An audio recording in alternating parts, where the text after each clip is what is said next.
compartir con ustedes algunas precisiones o algunas conceptualizaciones respecto del protocolo institucional para la prevención e intervención ante situaciones de violencia de género, también de discriminación por género y orientación sexual, que rigen todo el ámbito de la Universidad de Buenos Aires. Contarles un poco cómo se llegó hasta acá, pero también tratar de pensar colectivamente qué es esto del protocolo a la luz del derecho internacional de los derechos humanos. Quizás comentarles que nosotros tenemos básicamente dos etapas muy importantes en la implementación del protocolo, una etapa inicial que fue en diciembre del 2015, luego de un año de trabajo en el seno del Consejo Superior, cuando efectivamente aparece esta herramienta como política pública de la universidad. Y un segundo momento que ya se da a fines del año pasado, que es con una nueva resolución del protocolo, que hace una reforma integral del protocolo y que tiene que ver justamente con el devenir de la implementación, donde vimos aquellas situaciones que implicaban un desafío, situaciones que había que modificar porque la herramienta no estaba funcionando de modo adecuado. Entonces hay en realidad dos etapas en las que nos gustaría profundizar. Antes de poder hablar del protocolo, de qué es esta herramienta, digamos, cuáles son sus características, cuáles fueron las estructurales reformas que se hicieron el año pasado, me gustaría básicamente centrarme en para qué sirve el protocolo, ¿no? Digamos, y lo primero que vamos a decir es que es una herramienta más dentro de las distintas políticas públicas que asume la Universidad de Buenos Aires. Es una herramienta que acompaña a las denunciantes de situaciones de violencia de género, de discriminación por orientación sexual y también de género, y que es una herramienta que lo que intenta es adoptar distintas medidas protectivas para las denunciantes y que no suple el régimen sancionatorio de la universidad. El protocolo se da en un momento anterior, previo, inicial, y lo que busca precisamente es adoptar distintas medidas de protección a las víctimas denunciantes. Por otro lado, y remarcando esta idea de que no es una medida sancionatoria, lo que el protocolo busca es acompañar en ese proceso de empoderamiento, digamos, de las mujeres y las disidencias sexuales que vienen a denunciar en el marco de la universidad. Y esto es importante tenerlo en cuenta porque en realidad el protocolo se inserta en, digamos, un escenario mucho mayor que es el derecho internacional de los derechos humanos, ¿no? Digamos, y hay como distintos enfoques o distintas entradas para pensar esta relación del protocolo con el derecho internacional de los derechos humanos, pero en realidad nosotros en general nos centramos en el rol que ha tenido el feminismo, ¿no? Incluso a la luz del derecho internacional de los derechos humanos, para visibilizar las distintas violencias. Y esta herramienta lo que nos permite, digamos, y desde el rol de los feminismos con esta idea de poder visibilizar las violencias, darnos cuenta que en realidad hay relaciones sociales de subordinación de las mujeres hacia los varones, y eso es lo que vienen a denunciar el feminismo, el primer feminismo de la década del 70 en el derecho internacional de los derechos humanos, un segundo feminismo, independientemente de las corrientes de las olas, lo estoy circunscribiendo a la relación con el derecho internacional de los derechos humanos, que se da en la década del 90. Y hablo de estas dos décadas estructuralmente porque lo que viene a hacer el derecho internacional de los derechos humanos es a modificar la relación de los estados con las personas que viven en esos estados, de un modo muy particular, y es asegurándole su dignidad humana y que pueden vivir en un ambiente libre de discriminación. Esos instrumentos internacionales se dan en un sistema regional universal y por otro lado regional, tanto europeo como interamericano. El sistema universal de los derechos humanos en materia de derechos y promoción de derechos para las mujeres es la convención que se conoce coloquialmente como la CEDAW. Y en el marco del sistema interamericano de derechos humanos, que es donde Argentina se encuentra inserta, tenemos la Convención de Belén do Pará. Uno es de la década del 70 y el otro es en la década del 90. Por eso hacía esa referencia a los momentos históricos en donde las luchas del feminismo, de los feminismos, también se insertan. Esta mirada que tiene el derecho internacional de los derechos humanos, que lo que permite es el reconocimiento de derechos a las mujeres y luego también a otros grupos, ¿no?, que han sido históricamente sometidos, no solamente las mujeres, digamos, uno puede pensar en los grupos étnicos, las comunidades originarias, digamos, hay mucho trabajo en el derecho internacional de los derechos humanos, pero concretamente en lo que tiene que ver con la relación en términos de nominación de las violencias, a mí me gustaría hacer hincapié muy brevemente para luego entrar en el protocolo, porque es un fallo paradigmático de la Corte Interamericana de Derechos Humanos, muy brevemente para no irnos, pero también para poder entender de dónde surge el protocolo, ¿no? No es que nos levantamos una mañana y decidimos crear una norma que se entiende como una acción afirmativa estatal. Hay una historia del movimiento de derechos humanos, hay una historia del feminismo, de los feminismos, y eso se plasma, digamos, en distintos criterios jurisprudenciales. Hay un fallo muy emblemático de la Corte Interamericana de Derechos Humanos que se llama Campo Algodonero. Es un fallo en el que lo que se desarrolla o se investiga, digamos, y la Corte fija un criterio muy interesante, es una serie de asesinatos que se producen en Ciudad Juárez, en México. Es un fallo contra, digamos, el Estado mexicano, que se da, digamos, en un momento determinado en donde lo que se observa desde la comunidad internacional es el asesinato de muchas mujeres y de niñas que vivían en Ciudad Juárez. Es una ciudad fronteriza, de industria maquiladora, digamos, y observan que se da un patrón absolutamente diferente o que por lo menos la Corte Interamericana tiene que visibilizar. Entonces, no vamos a entrar en el desarrollo de estos casos, simplemente contextualizar, ¿no?, que se trata del asesinato de muchas mujeres, víctimas de violencia sexual, que han sido desaparecidas durante varios días y luego asesinadas, y en lo que se descubre en ese fallo, digamos, es dos elementos que a mí me parece importante traer a colación porque nos va a explicar cómo llegamos al protocolo y cómo llegamos a la capacitación obligatoria en género en el Estado Nacional Argentino. Que es, en primer lugar,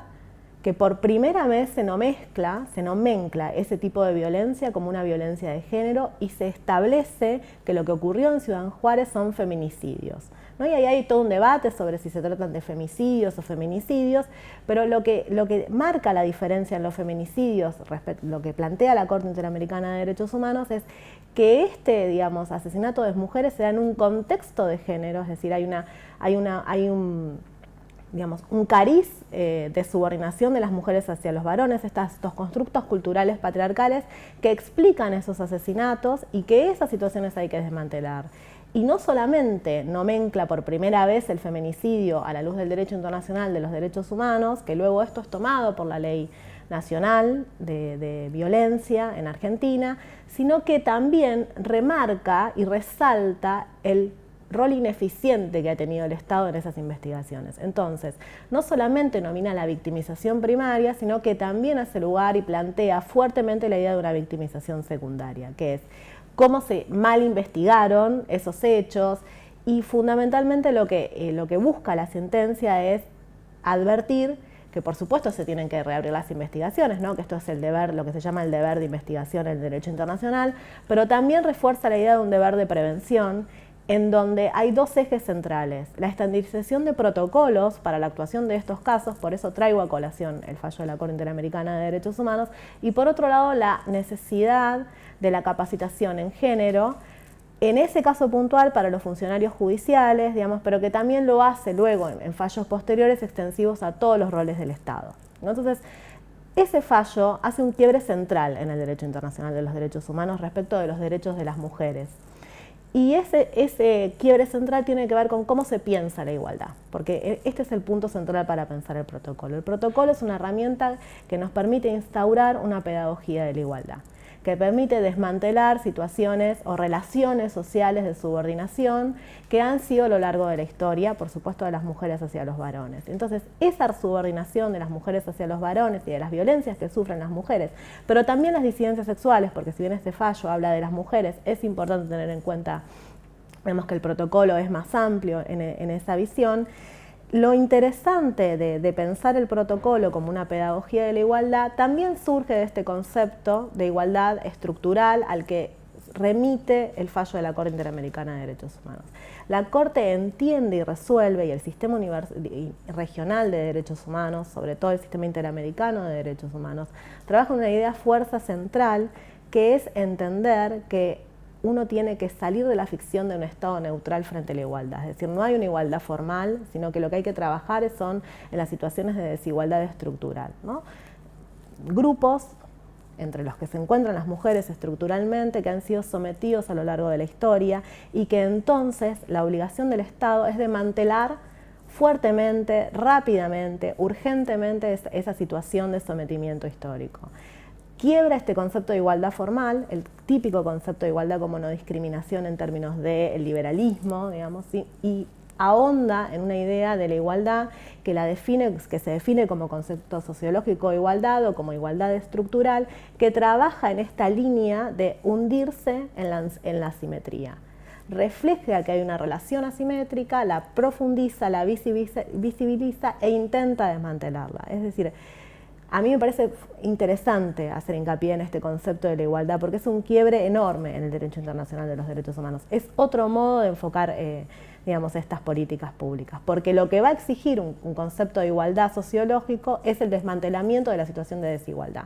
Y le exige al Estado un plus, no alcanza con decir o nominar las violencias. Es necesario adoptar diversas políticas públicas para desmantelar esa situación. Y en ese marco se inserta el protocolo de la Universidad de Buenos Aires. En ese marco se resuelve el año pasado la capacitación obligatoria en género en la Universidad de Buenos Aires, independientemente de que se venía llevando adelante toda una tarea de capacitación, digamos, no obligatoria a través de los distintos cursos que tenía la universidad.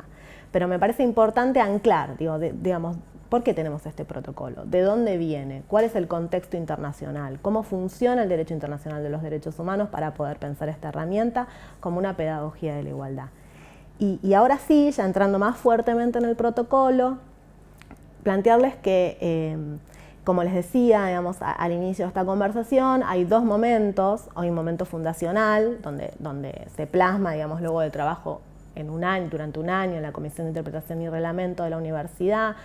con una resolución del Consejo Superior en pleno.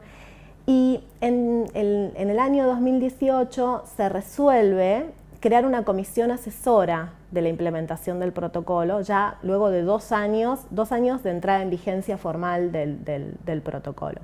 Y esta comisión asesora de implementación del protocolo estaba conformada por todos los representantes, es decir, un representante por cada una de las facultades de la Universidad de Buenos Aires y también los representantes por mayorías y minorías de todos los claustros del Consejo Superior, ¿no? Por supuesto, estudiantes, graduados y profesores.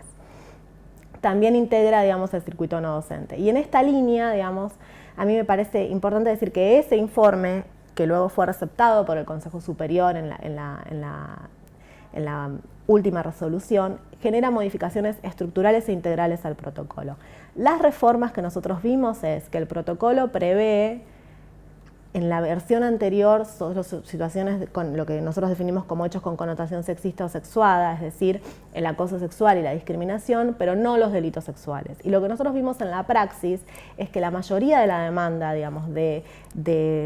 protección y de participación y de acompañamiento tenía que ver con víctimas de delitos sexuales. Por supuesto, la decisión no es suplantar a la justicia, todo lo contrario, pero es sí tratar en las medidas protectivas,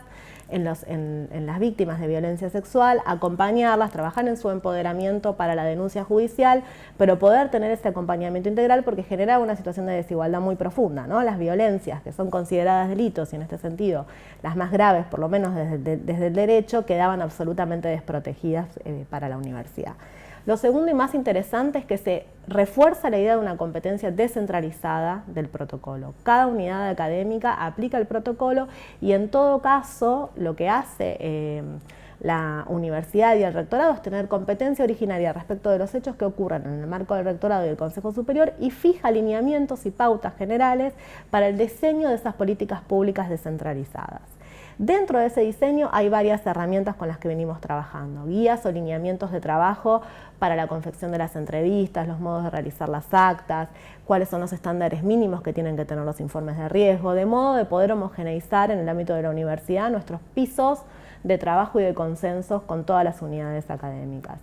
Y un aspecto que es para mí de lo más interesante y que fue una demanda digamos, de todas las referentes que llevan adelante el protocolo en las unidades académicas es trabajar sobre un procedimiento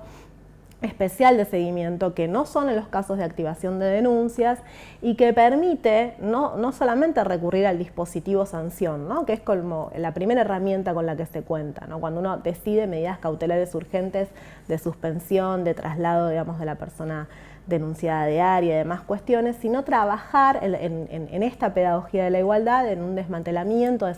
esos patrones culturales de subordinación. Entonces, este procedimiento especial de seguimiento lo que permite es, con el acuerdo voluntario de la persona denunciada, pensar en un abanico de posibilidades y opciones que excedan la mirada punitivista que no alcanza para poder trabajar el protocolo, porque uno de los aspectos centrales que esta reforma viene a poner de manifiesto y muy claramente es que el objetivo del protocolo no es punitivista, sino que la universidad tiene de cara a toda su comunidad, digamos, dos obligaciones centrales: garantizar un espacio libre de violencia, pero por otro lado también tiene la obligación de garantizar el derecho a la educación de todas las personas que forman parte de la universidad. Entonces, estas herramientas nos permiten pensar otros dispositivos que requieren, por supuesto, el consenso voluntario de la persona denunciada, en el caso de cumplimiento de estas medidas, como por ejemplo la capacitación en género. Digamos, se extingue lo que es la acción administrativa y, por supuesto, lo que hacemos es que no corra el plazo de prescripción para la acción o la denuncia durante todo ese tiempo, porque si no, lo que nos puede llegar a pasar es que luego llegamos, si la persona no cumple con las tareas o las pautas o las guías de conducta que se le proponen, luego cuando queremos hacer la denuncia el tiempo ya pasó, ¿no? Que es lo que, digamos, ciertos problemas que se dan en el trámite administrativo de este tipo de expedientes. Por otro lado, y esto sí me parece importante remarcar, el protocolo ha trabajado fuertemente en su reforma en el establecimiento de los derechos, ¿no?, que tienen las personas denunciadas y también y sobre todo el empoderamiento de las víctimas, y ha permitido, digamos, que se pueda trabajar en la idea de un efecto extensivo de las sanciones, obviamente luego después de un sumario administrativo, a todos los roles o cargos que se ocupan en la universidad, previo dictamen jurídico. Digo, eso es un aspecto absolutamente novedoso. Uno podría pensar que los aspectos centrales y novedosos de esta reforma integral del protocolo es